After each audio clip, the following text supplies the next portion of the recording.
tabii güzel olur. Fırtına fırtına.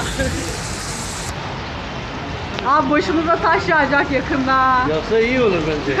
Şimdi başınızda taşıyamazsa olmaz. Hem de ne bir fırtına Abi biliyor musun? bu ne?